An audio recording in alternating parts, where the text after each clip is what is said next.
Continuing from the last video, we had just created a very simple animation and we were previewing it by scrubbing the playhead. Another way to get a semi-accurate representation of the video is to actually click the play button inside of here, and you can see what our animation does. But as you probably noticed, it was a little bit jerky. So the most accurate way to preview your animation, well, I'll show you that in a minute, but let's talk about saving files first, which is part of that. I always recommend that you save your files in a folder. Don't just hit file and save. Know where they're going, but even if you save them on the desktop, create a folder for them. So let's do that. I'm going to hit Command Option, hold those two keys down. Well, actually, I click an area of real estate that I can see my desktop. And then I hold down Option, Command, and then I click the H key. And that will take me back to my desktop. Now on the desktop, I'll create a folder for the demo purposes here. So I'm right clicking and new folder, or command clicking new folder. And obviously if this was a project, you'd probably give it the name of the project, but I'll give it my famous temp delete soon, so that I know in the coming weeks that this file, this folder, is disposable.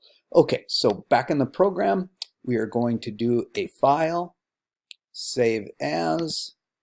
We are going to navigate to that folder, which was on the desktop. And if this is your first time saving and you just see a small menu like this, often it's very helpful to click this downward pointing caret so that you see a little bit more information. And then if it's on the desktop, you're just going to use these features to navigate to your desktop. So typically, you scroll through here and you'll see something like desktop. If you're not getting there that way, you can always, I got interrupted there. You could go File, Save As, and then you're going to come up here.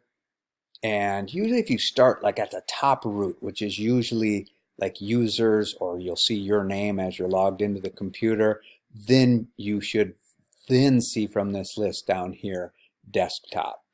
And then you should be able to find the folder that you just made, which I think mine started with a T as in temp. Yeah, there it is. Okay. And then you give your name, you give your file a name. And notice that the extension is FLA. So you have whatever name and then .FLA. That used to stand, well, I mean, it stands for Flash. That's what the program used to be called. So we click Save. It's now in that folder. Now, the other thing, almost always, when you turn a file into me for this class, you will turn in the FLA and what's called a SWF file, SWF. Now, to make that file, you just simply preview your video. So remember earlier when I told you you can click this play button, but it's not that accurate? The most accurate way to view your video on a Mac is to hold down the Command key and then click the Return key. So Command Return, and there is your SWF file that you're viewing now. Now, what you probably didn't realize is when you hit Command Return, not only did you get to preview your animation, but it also created that SWF file for you at the same time. So here's your preview, and I'll talk more about why we can see so much screen here compared to what we saw inside of there. But first, things first, let's go to your folder that you created earlier. And if you look inside of there, there is the FLA file, and there is the SWF. You can ignore this other stuff here. Talk about that later. But yeah, so, and then you can double click on the SWF right here, open that up, and you can view it like that. Okay, so now question would be is why did this look one size in here and a different size in there? I probably should have mentioned this early on. If you double click on the hand tool, that makes your stage the actual size that it is, and then you can further Command minus to make the stage even smaller inside of your view, and Command plus to make it bigger. So now when we hit the playhead inside of this program, now it looks more like the preview that we saw earlier. Okay, so let's continue with some test questions here. So the native file format in Adobe Animate is FLA. Command return not only gives you an accurate preview of your animation, it also creates the SWF file. Okay, so let's move on and look at some other concepts important to us in this program. I'm going to leave this here just for the heck of it, and what we'll do is we'll create a new layer. So if you go down here near your timeline and you click on this little plus button, that gives you a new layer. So I'm going to use this new layer to talk about text in the program. To use text, you go to this tool that looks like a T, and you can click on it, and then your properties panel over here will show you the properties for the text that you're about to make. We in this class will be using static text, and then you can choose what font you want to use from here, and I'll just Times New Roman it. And then you can choose the cut of the font here. I'll just keep that at regular, and then you can dial in the size that you want. There's a couple different ways you do that. You can put the cursor in here and scrub it. You can just click in if you know the size that you want and type it in there and hit return or the tab key. And then you see you have your color, so let's pick a new color for the heck of it here, and then we'll just click somewhere in here and we will type out a word. Now, just because we've typed that way doesn't mean we're stuck with it. We can switch over here like I just did to the selection tool. We can click and move that text. If we double click enough times on it, or multiple clicks in a row, we can get into the word to change the word. So editing it is pretty simple. We can put the cursor over it, which is now changed to the text tool. So let me just be clear on that. So that's what the multiple double clicking or multiple clicking did. But we could also just switch over here from this move tool to the text tool. And then we can get in here, we can place the cursor in between, and we can misspell things. We can also swipe the cursor across. So that's just a click and drag of the cursor, and that would enable me to further change the size or the color. But just keep in mind that for the most part, you have to have everything selected when you're going to make a more of a major change like that. A tool that you will use a lot in this program is the freeform transform tool. And let's see. So it will click on this, and then we'll click on the text. And I can go to the corner here, and I can click and I can drag. But notice that unfortunately the default with that is you can really screw it up. So what you have to remember, well, first of all, remember Command Z will undo your mistakes. But holding down the Shift key when you click and drag is essential when you don't want to distort something. You never want to distort text. Now, if we did screw that up, unfortunately, there is no accurate way to tell in this program like you might be used to in Illustrator, so you just really have to be careful with that. Something that's worth reiterating on here is that Shift key. You have to make sure that you release the mouse before you release the Shift key.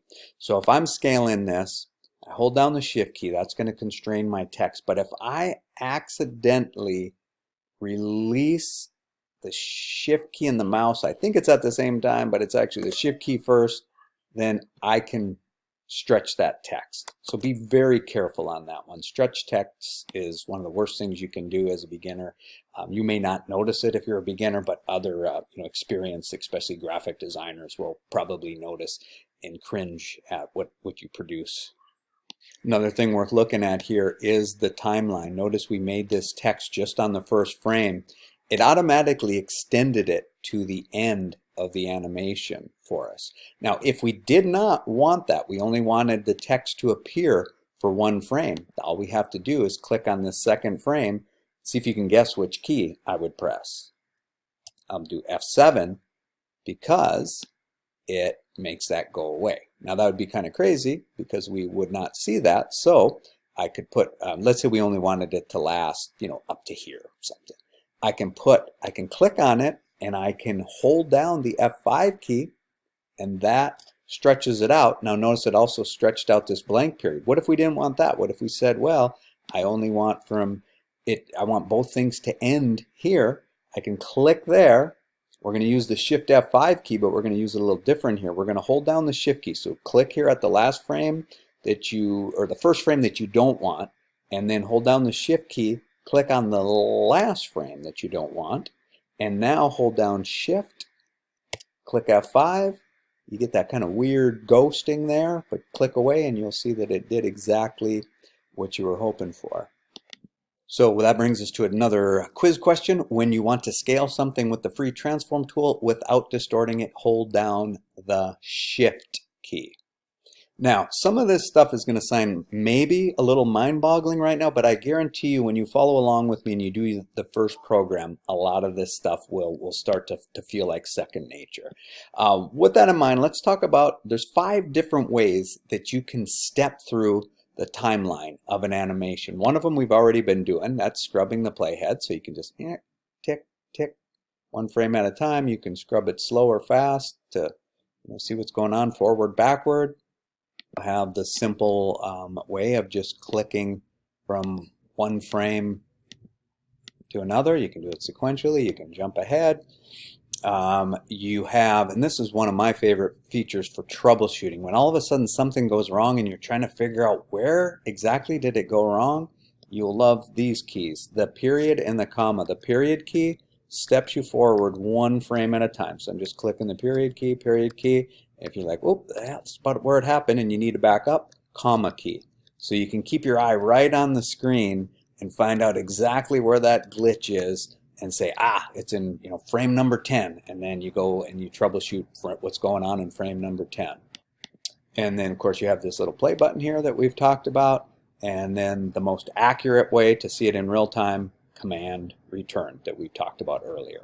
Another thing worth noting in this program, especially if you're familiar with other software programs, Command Z doesn't work exactly like it does in other programs. Like if you think back, what's the last thing we did in this program? Was we created this F7 here for the text.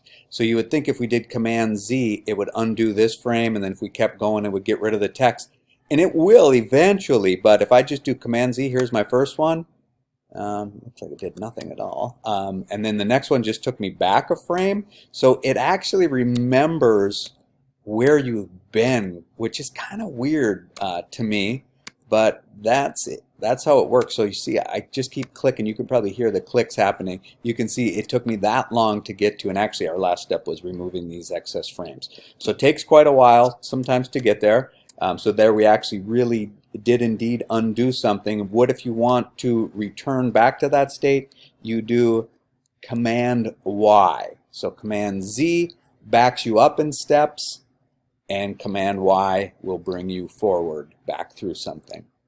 I used to really have to emphasize this. It's still important to understand, but it's easier for people to understand now, the correlation between like the tools and the property panel. Flash was one of the first programs to really have this down, and they brought it into their other programs. But let me give you an example here. So if I want to do something with the rectangle tool, as soon as I click on the rectangle tool and I look over here in properties, and keep in mind, make sure you don't have library selected, that you do indeed have properties selected over here.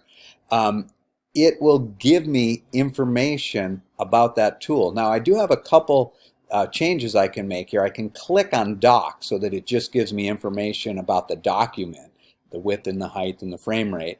But normally you would just want it selected tool over here, so that if you select a different tool, like let's go to the brush tool, you'll see that there's things that you can change on the brush tool that you couldn't change, or vice versa.